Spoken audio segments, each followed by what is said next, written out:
नमस्कार मित्रांनो, जीटेक मराठीच्या नवीन व्हिडिओमध्ये आपल्या सर्वांचे स्वागत आहे.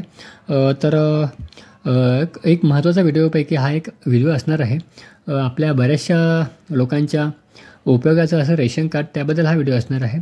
आपल्या शासनाने, महाराष्ट्र शासनाने किंवा आपल्या केंद्र सरकारने आपल्याला वेगवेगळ्या प्रकारचे 3 रेशन कार्ड हे प्रोव्हाइड केलेले आहेत. तर ते रेशन कार्डच्या बाबतीमध्ये अनेक लोकांचे असे प्रश्न आहेत की हे रेशन कार्डचं आपलं दुकान जे आहे ते कशी सुरू करता येईल बाबा, त्याचं प्रोसेस काय असतं.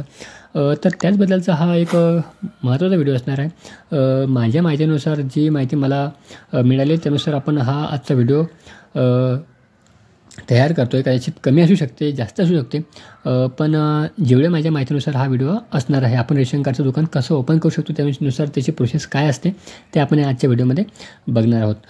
तर शासनाच्या माध्यमातून रेशन कार्ड धारकांना स्वस्त दरात गहू, तांदूळ यासारखे अन्य धान्य उपलब्ध करून दिले जाते. यासाठी शासनमान्य रेशन दुकान हे सुरू आहेत प्रत्येक गावामध्ये. तर या रेशन कार्ड दुकानामध्ये रेशन कार्ड धारकांना स्वस्त दरात गहू, तांदूळ, साखर यासारखे पदार्थ हे मिळत असतात. विशेष बाब अशी आहे की कोरोना काळापासून शिधापत्रिक धारकांना शासनाच्या माध्यमातून मोफत अन्नधान्य हे पुरवले जात आहे.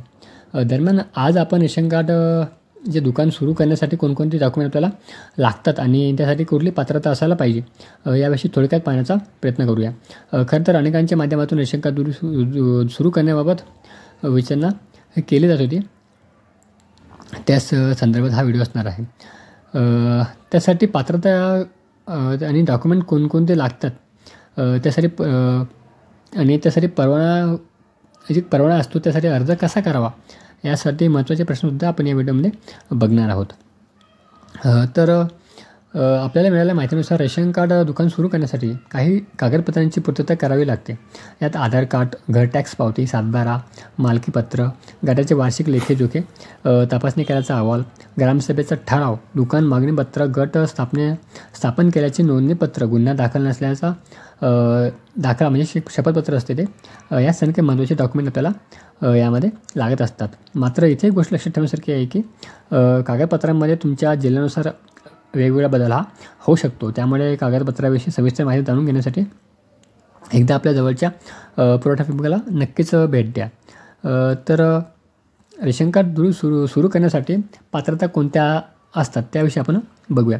अर्जदार हा भारताचा नागरिक असायला पाहिजे, म्हणजे भारतीय निवासी असणं गरजेचं आहे. रेशन सुरू करण्यासाठी अर्जदार किमान 10वी पास असणं आवश्यक आहे. ज्या भागात शॉप सुरू करण्यासाठी त्या एरियामध्ये रिक्त पद सूचित केले आहे त्या भागातील रहिवाशांनाच फक्त रेशन कार्ड दुकानासाठी अर्ज हा करता येतो. म्हणजे ज्या ठिकाणी रेशन दुकानाची जागा रिक्त आहे तेथील रहिवाशांनाच तेथे रेशन शॉप सुरू करता येऊ शकतं. सर्वात महत्त्वाची बाब म्हणजे रेशन दुकान संबंधित पुस्तके आणि त्याच्या खात्याची देखभाल करण्याचा सक्षम असणाऱ्या लोकांनाच रेशन दुकानासाठी हा अर्ज करता येतो. रिक्त स्थानाची अधिसूचना ज्या जागेवर आहे त्या जागेवर अर्जदारास वैध अधिकार असायला हवा, हे देखील महत्त्वाची अट यामध्ये आहे. रेशन दुकानात त्याच्या आवारामध्ये 15 फुटाचा रस्ता असणं आवश्यक आहे. हे तर नॉर्मल आहे, समजा त्याचा काही विशेष नाही एवढा.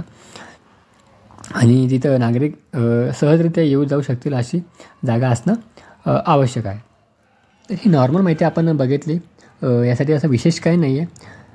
ती जे काय आहे ते तुम्हाला मी व्हिडिओमध्ये सांगितलं आहे. तर रेशन दुकान सुरू करण्यासाठी त्याचा परवाना अर्ज करावा लागतो. तो अर्ज कुठे व कसा करावा त्याविषयी आपण बघूया. तुम्हाला रेशन कार्ड दुकान सुरू करायचे असेल तर त्यासाठी सर्वप्रथम तुमच्या जिल्हाधिकारी कार्यालयाला भेट द्यावी लागते. तिथे नवीन रेशन दुकान परवान्याचा अर्ज घ्यावा लागतो. जर तुम्हाला राशन दुकान परवाना अर्ज ऑनलाईन पद्धतीने मिळवायचा असेल तर तुम्ही ज्या जिल्ह्यामध्ये राहतात त्या जिल्ह्याच्या ऑफिशियल वेबसाईटवर भेट देऊन हा अर्ज तुम्हाला डाउनलोड करता येऊ शकतो. विहित नमुन्यातील अर्ज तुमच्याकडे आला की तुम्ही तो अर्ज काळजीपूर्वक भरायचा. अर्जामध्ये कुठल्या प्रकारची चूक होता कामा नये याची काळजी अर्जदाराने घेतली पाहिजे. अर्जामध्ये काही चूक आढळली तर देखील अर्ज हा बाद होऊ शकतो. त्यामुळे अर्ज काळजीपूर्वक भरणं गरजेचं आहे आणि त्यासोबत डॉक्युमेंट व्यवस्थितरित्या भरणंसुद्धा गरजेचं आहे. आणि योग्य ते डॉक्युमेंट जोडून अर्ज संबंधित विभागात जमा करावा, त्यानंतरच तुमच्या अर्जावर हे पुढील प्रक्रिया होते. तर फास्ट कशी किचकट प्रोसेस नाही आहे. ज्या गावामध्ये समजा तुमचं रेशन कार्डचं दुकानची जागा खाली असेल त्या ठिकाणी तुम्हाला हा अर्ज करता येऊ शकतो. फार काही असं किचकट प्रोसेस नाही आहे. पण तुम्हाला अधिक माहिती पाहिजे असेल तर मग तुमच्या संबंधित पुरवठा विभागाला तुम्ही भेट देऊ शकतात. तर चला, या व्हिडिओला आपण इथेच थांबूया. पुन्हा भेटूया नवीन व्हिडिओमध्ये. तोपर्यंत धन्यवाद.